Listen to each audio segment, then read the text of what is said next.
अस्सलाम वालेकुम नाज़रीन, मैं हूँ आपका अपना उमर खान। आज फिर आपकी खिदमत में एक छोटी सी वीडियो लेकर हाजिर हुआ हूँ। उम्मीद करता हूँ कि आप सारे ठीक ठाक खैर खैरियत से होंगे। दोस्तों, आज एक बड़ा सवाल आपकी खिदमत में लेकर हाजिर हुआ हूँ। मुझे एक सवाल का जवाब चाहिए। डोनाल्ड ट्रंप का सफर। डोनाल्ड ट्रंप के बारे में आपने सुना होगा और उसको जानते हैं, अमेरिका का सदर बन चुका है। डोनाल्ड ट्रंप अपनी स्पोर्ट के पसंदीदा और अपनी नाकदीन से तनकीद का निशाना बनने वाले डोनाल्ड ट्रंप ने एक बार फिर अमेरिकी सदारत में, अमेरिकी सियासत में हलचल मचा दी। 1946 में न्यूयॉर्क के इलाके क्वींस में पैदा होने वाले डोनाल्ड ट्रंप ने रियल एस्टेट की दुनिया में पले बढ़े। उनके वालिद फ्रेड ट्रंप अब एक प्रॉपर्टी डीलर थे।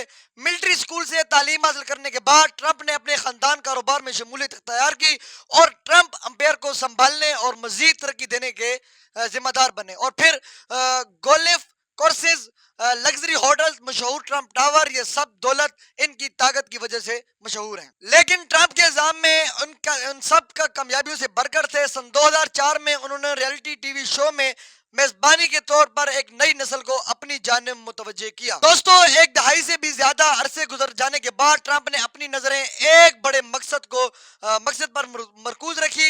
अमेरिकी सदारत सियासी पस मंजर न होने के बावजूद ट्रंप ने मेक अमेरिकन ग्रेट अगेन या अमेरिका को दोबारा अजीम बनाने के लिए वादा किया और सन 2016 के इंतखाबात में हिलरी क्लिंटन को एक जबरदस्त धचका पहुंचाकर उसे फतह बन के रह गया। उनका दौर सदारत काफी तनाज़ात का शिकार रहा। उन्होंने अहम माहौलियात और तजारत के मुआहदे से दस्तबारी इख्तियार की। 7 मुस्लिम अक्सरियती ममालिक के अमेरिका में दाखिले पर पाबंदी लगाई। चीन के साथ तजारती जंग का आगाज किया। कैम जॉन उनसे हाथ मिलाया। मशरिक वुस्ता में ताल्लुकात को नई शक्ल दी। इन्होंने सन 2020 के इंतखाबात में जो बाइडेन की जीत को कबूल करने से इनकार कर दिया और इसके बाद इसके हामियों ने अमेरिका कैप्टन पर दाव बोल दिया और बतौर सदर 2 मर्तबान के खिलाफ मुआखजा की कार्रवाई भी की गई। इसके बाद ट्रंप को अपनी कारोबारी मामलात से लेकर इंतखाबी नतायज तक कई बड़े मुकदमात का सामना करना पड़ा। मई के महीने में वो पहले साबका सदर बन गए जिन्होंने स्कैंडल को छुपाने के लिए, बंद रखने के लिए कई रकम अदा की।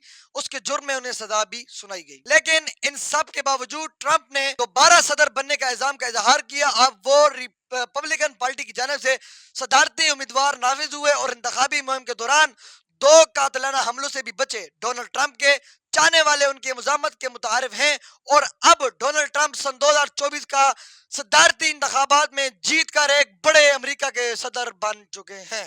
तो दोस्तों, आखिर में मेरा आपसे सवाल है कि सदर अमेरिका यानी कि डोनाल्ड ट्रंप के सदर बनने से पाकिस्तान के मौजूदा सूरत हाल पर क्या असर पड़ने वाला है। 20 जुलाई सन 2025 को डोनाल्ड ट्रंप व्हाइट हाउस में पहुंच जाएंगे, अपने इक्तदार की कुर्सी को संभालेंगे। तो मेरा आपसे सवाल है कि डोनाल्ड ट्रंप के 20 जुलाई को आने से पाकिस्तान में जो इस टाइम कैद में है, आप समझ गए होंगे, क्या उनको रिहाई मिल जाएगी? अगर जो मेरी बात समझ गए उनको मेरा सलाम, जो नहीं समझे अपना और अपने साथ जो रिश्तों का ख्याल रखिएगा।